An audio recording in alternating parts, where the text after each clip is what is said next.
Bonjour, vous souhaitez comprendre ce qu'est le taux d'usure?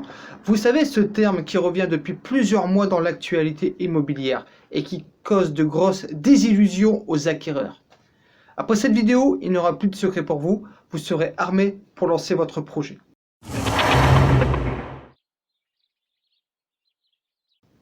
Je suis Cédric Dupont, conseiller immobilier chez Initial de l'immobilier à l'Anilis. Restez jusqu'à la fin de cette vidéo, je vous donnerai des astuces qui augmenteront vos chances d'obtenir le fameux financement. N'oubliez pas le petit pouce bleu en bas, ça fait toujours plaisir. Alors c'est quoi le taux d'usure? Le taux d'usure, c'est le taux maximal auquel une banque peut vous prêter de l'argent. Il a pour rôle de protéger les emprunteurs. Ça évite que les banques instaurent des taux d'emprunt très élevés qui conduiraient à des grosses difficultés financières. Attention, on parle de taux TAEG, taux annuel effectif global. Ça veut dire quoi? Ça veut dire que ça comporte le taux d'emprunt nominal, les frais de dossier bancaire, les frais d'assurance, emprunteur et des garanties obligatoires. Qui définit le taux d'usure? Eh bien, c'est la Banque de France qui calcule chaque trimestre le taux d'usure. Les taux sont accessibles sur le site directement de la Banque de France. Je vous mets le lien dans la description. Son calcul est réglementé. La Banque de France rajoute un tiers du taux effectif moyen au trimestre précédent. Nous sommes dans le 4e trimestre de l'année. En fait, le calcul a été fait sur la base du 3e trimestre. Pourquoi certains acquéreurs n'arrivent pas à obtenir un prêt? La première chose à savoir, c'est que l'assurance emprunteur exigée par les banques n'est pas une obligation légale. Pourtant, celle-ci est inclue dans le mode de calcul du TAEG. Donc, dans le seuil à ne pas dépasser. Résultat, vos caractéristiques personnelles, l'âge, la profession, la santé, les comportements à risque, sont une faiblesse dans le mode de calcul.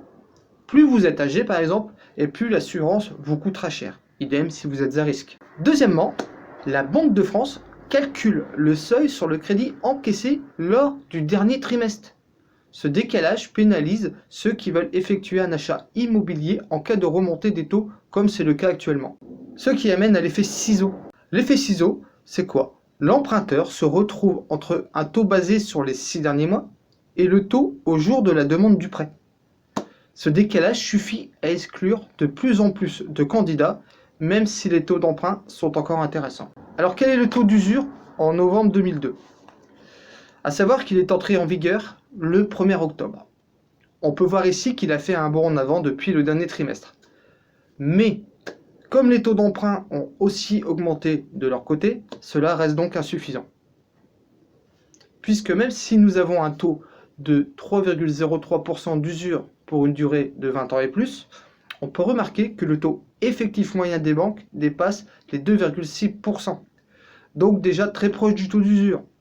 On comprend donc que selon votre situation personnelle, vous pouvez vite atteindre et dépasser le seuil, même si votre situation financière est excellente. Alors peut-on contourner le seuil usuaire? Non. C'est un délit et passible de 2 ans d'emprisonnement et une amende de 300 000 €. Comment obtenir quand même un financement dans cette période difficile? Alors rien d'impossible, mais voici quelques conseils qu'il va falloir appliquer. Si vous êtes jeune, allez-y. Avec un bon dossier financier, c'est le moment d'emprunter, car les taux vont encore augmenter en 2023. Pour les plus anciens, 40 ans et plus, ça devient difficile. Première chose à faire, c'est la concurrence des banques pour obtenir un taux nominal plus faible. Gagner un demi-point peut permettre de rester sous le seuil. Deuxième chose, négocier le coût de votre assurance emprunteur. C'est le coût le plus important de votre emprunt. Si vous le pouvez, réduire votre durée d'emprunt. Payez un peu plus chaque mois, mais cela peut vous faire rester sous le seuil.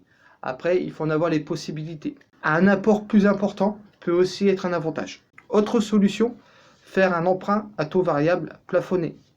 Les taux nominaux sont plus faibles. Et mon dernier conseil peut être le plus important, passer par un professionnel du financement. Un courtier sera à même de vous conseiller et de faire marcher la concurrence entre les banques, bien plus facilement que vous et moi. Si vous voulez tout savoir pour réussir votre projet immobilier au Pays des Abers, abonnez-vous.